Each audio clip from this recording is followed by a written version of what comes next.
राजनीतिक गलियारों में तो ये भी है कि मांझी जी दुखी है, चिराग पासवान जी दुखी है, मांझी जी को भी डिप्टी सीएम चाहिए, उपेंद्र कुशवाहा भी दुखी है, उनको भी सीएम चाहिए। राजनीतिक गलियारों में तो सीधा है कि नीतीश कुमार को बीजेपी ने फिनिश कर दिया। पूरे देश में बीजेपी ने अभी तक बिहार में सरकार नहीं बना पाई।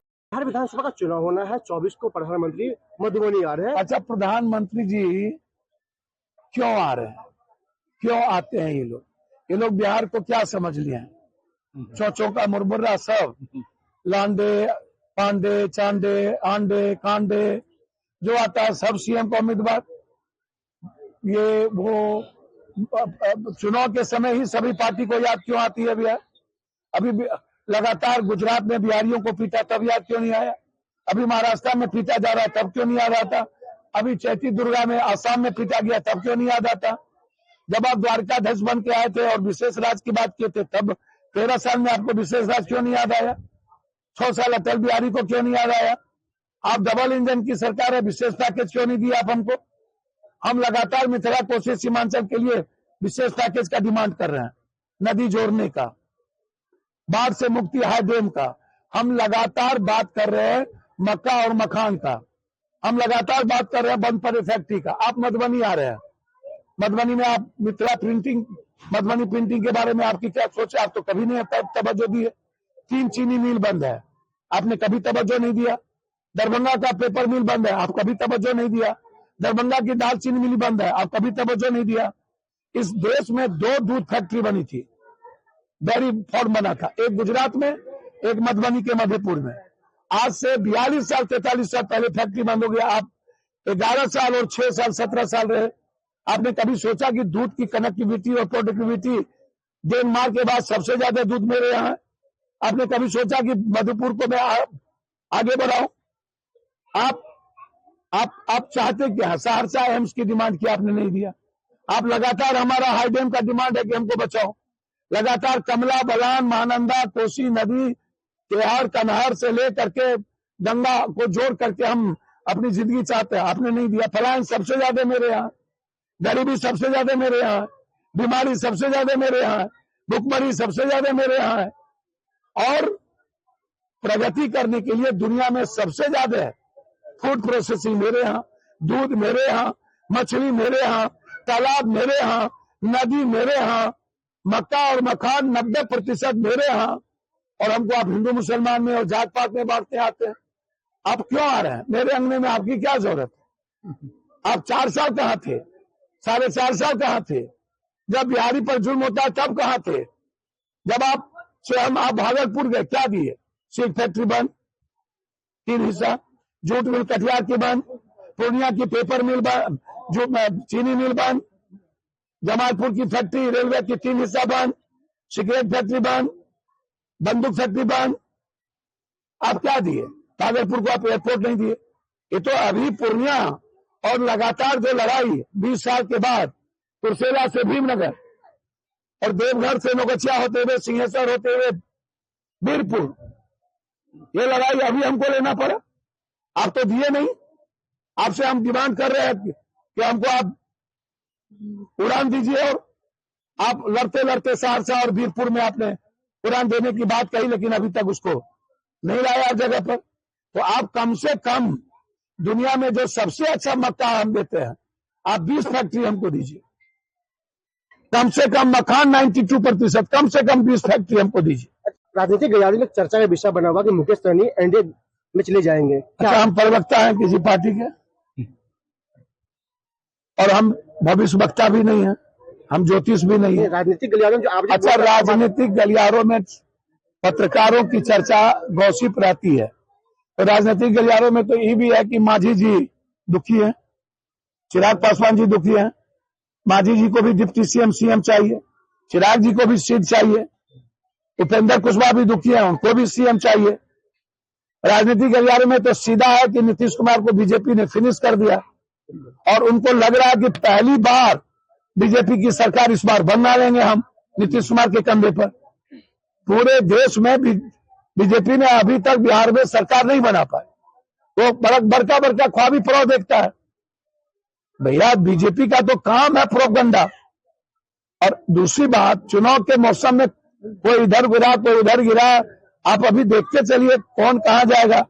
अभी एनडीए का लगभग लोग इधर आएंगे।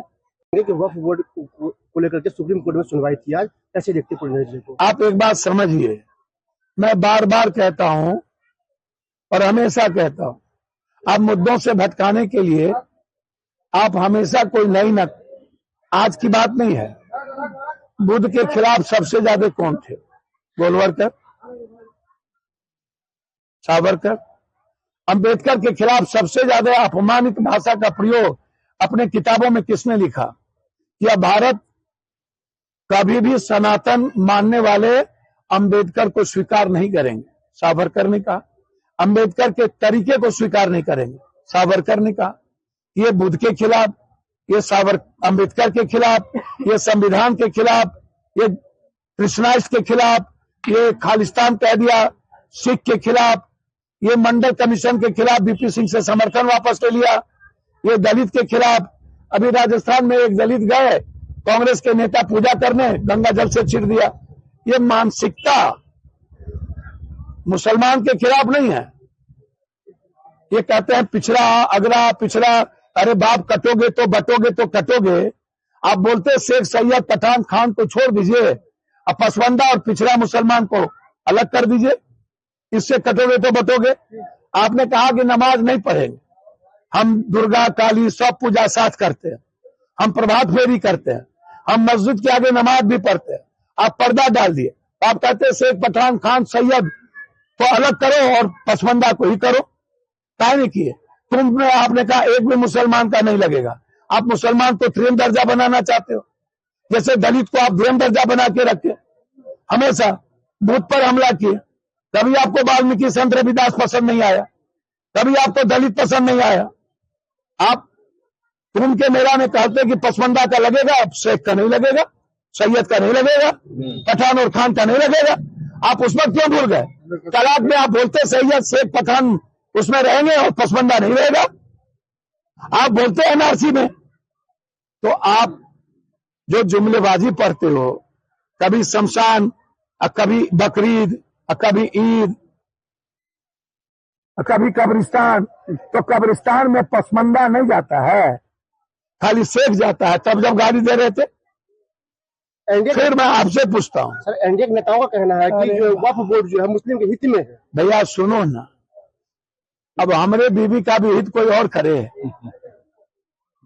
तो हमारा हित करने लगा। भैया हम क्या हित करेंगे?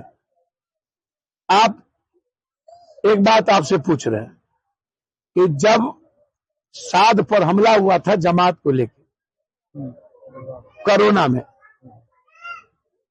एक तो जमात का इसको कुछ पता नहीं। डोभाल को पता है कि जमात क्या है, डोभाल से पूछ लेना चाहिए जमात के बारे में।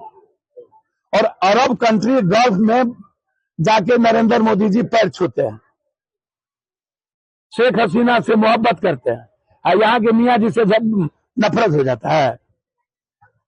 और जगह मोहब्बत, यहाँ क्या हो गया? यहाँ कौन सा पहाड़ टूट रहा है? इनको जब टैरिफ से मुद्दा भटकाना है, इनको डॉलर से मुद्दा भटकाना है, रुपये से भटकाना है, शेयर मार्केट से भटकाना है, चाइना के जमीन से भटकाना है, तो मियाँ जी से अब क्या किया? कोरोना में क्या किया? मियाँ जी के सब दुकान पर थूक फेंकवा दिया, कुछ बिगाड़ा, 7 गिरफ्तार हुए। ये नफरत पैदा कर सकते हैं, ये कुछ बिगाड़ नहीं सकते। और वो चाहते हैं कि रिएक्ट करे मुसलमान लोग इस कंट्री हमेशा। इनके पास अब कोई मुद्दा नहीं है, इनके पास अब कोई मुद्दा नहीं है। एक और मुद्दा बचा है इन लोगों के लिए, सिविल कोड। लगता है कि लास्ट में वो लाएगा। भैया मुसलमानों ने राम मंदिर के सवाल पर कोर्ट के निर्णय को माना कि नहीं? तो संविधान को मुसलमान मान लिया, हम क्यों नहीं मानते? ये मुसलमान के विरोधी नहीं है, याद रखिए। ये विरोधी हैं दलित के, ये विरोधी हैं ईबीसी के, ये विरोधी है ओबीसी के। उस मुद्दों को भटकाने के लिए मुसलमान इनके पास मात्र एक सहारा है। कंधा पर रखो बंदूक, फायर कहीं और करो, कहीं पे निगाहें कहीं पे निशाना। अरे बाप मेरे, एक मुर्गी को कब तक हलाल करोगे? कितना दिन? और कब तक सियासत करोगे इस पे?